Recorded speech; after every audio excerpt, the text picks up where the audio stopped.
This is the artificial intelligence voice of Chris Williamson narrating this pod-slice summary of the Modern Wisdom podcast. In the course of this discussion, Chris Williamson and Louise Perry delve into various societal trends related to marriage, birth rates, sexual norms, and cultural attitudes. And so they talk about how the perception of marriage among young adults, with 40 of them, according to a Wall Street Journal article, believe that the concept has outlived its usefulness. Perry posits that this growing sentiment could be a result of roughly half of children in parts of the West reaching the age of 15 without their biological fathers around. An intriguing insight from Perry is on the influence of social mimicry and normalcy on people's decision to have children. She suggests that less exposure to stable families and motherhood caused by reduced fertility rates has led to a decrease in the desire for having children. She sees the plummeting birth rates in several countries as a clear indication of this pattern, negating the traditional demographic belief that 2.1 children per couple is a natural settling point. Perry also talks about an emerging trend among women concerned with the health effects of hormonal birth control. For this group, dubbed as the GOAP, as the good class, she says, are turning towards alternate methods, including fertility tracking technologies that are more in line with wellness despite their effectiveness being questionable. A secondary theme of the discussion was the cultural shift between prudishness and licentiousness in this context, referring to conservative and liberal sexual attitudes, respectively. Perry suggests that our culture is transitioning back to prudishness. Now, however, she doesn't expect this phase of prudishness to be as intense as historically due to the availability of technologies like the contraceptive pill and the internet. Another fascinating note is a UCLA study which indicated that younger generations want less sex depicted in their movies and TV shows, preferring more content focused around platonic friendships. Perry hints that this could be a consequence of multiple factors, including young women reacting against porn culture, differential fertility rates influencing conservatism and religiosity among young people, and shifting societal attitudes. Overall, this conversation weaves together the complex dynamics of sexual attitudes, birth rates, and societal perceptions, and how they are evolving in contemporary society. In a complex discourse on societal norms, sexual preferences, and fertility changes, Chris Williamson and Louise Perry debate various prevailing attitudes and reactions in society, holding technology, affluence, and evolving cultural perceptions responsible for redefining sexual attitudes and ultimately affecting population. An interesting theory that Williamson presents is that male testosterone levels are mediated by the fertility of the women in their local ecology. With widespread usage of hormonal birth control, women's artificially suppressed fertility influences men's testosterone levels, leading to an increase of lower testosterone or low T men. This hormonal shift has far-reaching consequences. Very astutely highlights the dilemmas faced by a society filled with low T men. While it could lead to less violence, typically associated with high testosterone, it could also result in lowered fertility rates and less dynamic relationships between men and women. Both hosts speculate a possible societal shift away from not just a sexually charged culture, but away from romantic culture at large. And this shift could be influenced by younger generations pushing back against traditional fairy tales narratives exemplified by recent have-it-all retellings of classic princess stories like Cinderella, Rapunzel, and Snow White. Regarding fertility choice, Perry suggests that women, being higher on the conscientious and agreeable scale than men, fare better in a technologically advanced, brain-based economy. This decreases their dependency on men and, ironically, works in favor of an economy and society that is struggling with birth rates. Perry admits to the possibility of patriarchal societal structures being necessary for an increase in fertility rates due to the conflict between labor market activities and reproduction for women. Most women caught in this dilemma tend to choose career advancements over having more children, leading to lower fertility rates. As the conversation unfolds, the interplay between technology, affluence, societal norms, and human biology comes starkly into light, helping understand the undercurrents causing the radical shifts in societal attitudes around sex, relationships, and reproduction. In this part of the podcast, Williamson and Perry delve further into discussing the effects of lower fertility rates, societal attitudes, and the struggles of modern women as they balance work and maternity. I refer to a few intriguing studies, pop culture visions of motherhood, gender roles, and the notion of patriarchal societal structures. Testament to the shifting societal norms. They mention a TikTok influencer listing numerous reasons why she does not wish to have children, showcasing a tendency among modern women to consider career and personal growth over motherhood. The list was an eye-opener and gained huge attention. Although it was contested by the hosts, emphasizing the joy and rewarding experience of parenthood often outweigh the superficial perks of a child-free life. Navigating the discussion further, Perry explores the struggles of working mothers. She discusses the concept of a second shift where women, despite contributing to the workforce, continue to handle a disproportionate amount of housework and childcare. In this discussion is expanded further with the mention of a study that revealed married women tend to be happier in relationships when their spouses contribute a larger portion of the family income. And the deconstruction of traditional gender roles is questioned here. Where is the equality in women having to do it all? Consequences of economic gender inequality leading to more satisfying relationships presents a paradox, especially when tied with the fact that men adopting traditionally feminized roles like stay-at-home dads are met with dissatisfaction and are predictors of divorces. Furthermore, it's even associated with more male use of erectile dysfunction medication. It paints a clear image of deeply ingrained societal attitudes towards gender roles. The discussion takes a turning point when Perry asserts that although Western society has not been strictly patriarchal in half a century, the deeply ingrained notion exists that masculinity equates to a higher status than femininity, and this often subconsciously influences women's rush to engage in more masculine roles and the increasing reluctance of men to do the reverse. Nonetheless, the conversation circles back, concludes on the note that the majority of women might not find happiness in emulating more masculine roles. It raises thought-provoking questions about gender roles, societal captions of success and independence, and whether they're really improving societal happiness or instigating yet another paradox. Delving deeper into societal issues, Williamson and Perry discuss changes in societal norms driven by technology and the denial of sexual differences within these norms. They comment on the tyranny of minority, explaining how its overwhelming focus on minority outliers like the male CEOs has skewed societal perspectives. And they examine how this issue ties in with gender equality. In leadership, citing that in the early 2021 statistics, 34 new CEOs in America were women. So this is hailed as a breakthrough in female representation.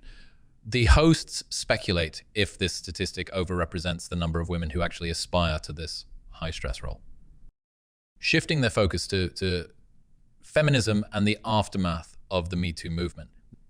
They affirm that the claims of some men feeling apprehensive about approaching women due to Me Too are valid. They argue that the campaign likely has not altered the behaviors of men prone to sexual aggression while making innocent men overly cautious.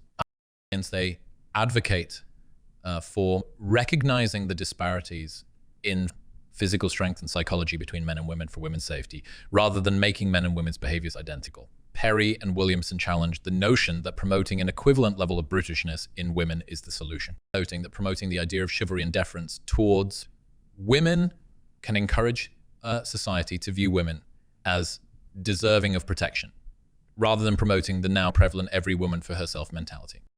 They further touch upon the issue of victim blaming, asserting that society should stop misleading women with unrealistic assurances of equality and inform them of the harsh realities they might face. They implore society to stop sugarcoating the threats that exist, so women can take the necessary precautions while dealing with strangers. They further debate on the idea of consensual and good, where Perry points out that being consensual does not necessarily equate to being good. Bad things can happen even within the framework of consent. And the conversation ends with them reflecting on the importance and benefits of preserving certain old-fashioned norms, like gentleman behavior, and highlighting the need for a societal movement that supports and protects women beyond just focusing on equal rights. Hence, they posit that replacing the traditional household model with a wealth-based system promotes the survival of the fittest mentality, engendering an even larger social rift. The conversation debates the swift social changes stemming from feminist movements and how the emancipatory ideas can morph into luxury beliefs that are not necessarily applicable or beneficial to everyone. The insightful discourse continues between Williamson and Perry as they bring up how men's fear of approaching women has come about as a result of both societal changes and the Me Too movement. They humorously discuss how about half the men aged 18 to 24 have confessed to never having approached a woman in person, and explore the reasons behind this. Perry provides a historical perspective attributing this change to the shift from arranged marital norms that used to prevail in many societies into the culture of instant meetups facilitated by technology, engaging in a worthwhile exchange. The team brings up the idea of approach anxiety amongst men, where even a simple "hi, how are you?" could feel like a battlefield to men contemplating striking up a conversation with a woman. And they propose that this fear isn't novel, but a part of the societal expectations that have evolved over time. They argue that the shift in the ideology of relationships from a more socioeconomic to emotional bond has brought about a whole new set of challenges. Continuing the exploration of complexities in the dating realm, they also touch upon the all or nothing concept in marriages. They elaborate that the modern concept of marriage puts immense pressure on spouses to be perfect in every aspect, from being sexually to conversationally compatible, leading to a lot of marriages collapsing under the strain of unrealistically high expectations. Further reflecting on the evolution of societal norms and expectations, they delve into discussions about the shift from traditional courtship gestures, like ladies dropping handkerchiefs, to the more nuanced signals of interest in the modern era. They point out the need for men to be more receptive to and respectful of these subtle cues from women. They share the interesting notion that men typically overestimate women's interest while women underestimate men's interest, adding another layer of complexity to modern relationships. And this male over-perception and female under-perception dynamic is even exaggerated by alcohol, leading to even more misunderstandings. Heading to a more serious zone, they address the issue of safety, touching on incidents of sexual misconduct reported in UK schools. That's been brought to light through campaigns like Everyone's Invited. They argue that these incidents, which often unfold at parties or social gatherings outside of school, prove that schools alone can't solve this issue. Lastly, they discuss the issue of teenage girls and the confusion between flirting and safety. They discuss the complexities of the conversation around victim blaming. And while they agree that is crucial to educate young girls about the potential risks and repercussions of their actions, they underscore that the intention is never to blame the victims, but to ensure their safety.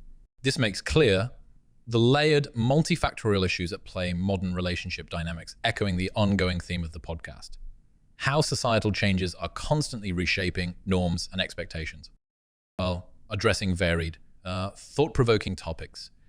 Our hosts, Williamson and Perry, further delve into the implications of societal judgments and their influence on mental health, particularly in young women. They highlight a particularly disturbing statistic that elucidates the prevalence of feelings of hopelessness in 60 of 12, 16-year-olds. Perry ascribes a significant part of this problem to the way girls interact with social media, which she suggests is often used as a tool to torment each other. She highlights how patterns of contagious mental illnesses such as anorexia and even tics picked up from platforms like TikTok disproportionately affect teenage girls. Perry attributes this vulnerability to the innate social sensitivity in women, an evolutionary trait that helps in forming alliances and survival. Advancing the discussion, Perry deliberates the toxic comparison culture birthed by social media platforms like Instagram. She suggests that these platforms skew teenage girls' perception of their intersexual competition by comparing them to airbrushed, plastic surgery-enhanced images of other women. This triggers a cycle of dissatisfaction and low self-esteem.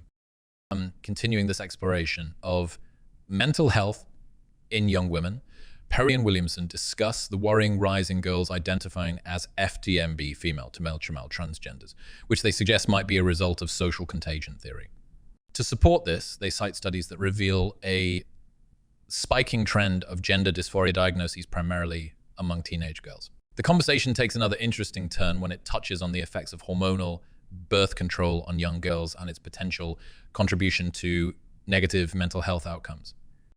Finally, Perry and Williamson discuss the tenuous line between societal judgment, empathy, and safety by delving into a sensitive topic of chemical castration for pedophiles, a disturbing yet fascinating exploration of unorthodox solutions to deeply rooted societal issues. This topic taglines to the much broader theme of society grappling with the ethical boundaries of using pharmacology to manipulate the minds of criminal offenders while casually doling out mind-altering drugs like hormonal contraception to teenagers.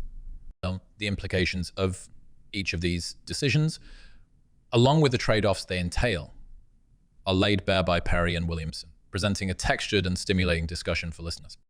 As the discussion on societal dynamics and mental health continues, Perry explores a spicy theory on body positivity. She coins this as the Rivalry theory of body positivity, believing that female support for body positivity deep down is a strategy of intersexual competition aimed at reducing competition within the dating pool. And this is perceived by the women involved as a means to encourage others not to lose weight, thus potentially decreasing their attractiveness.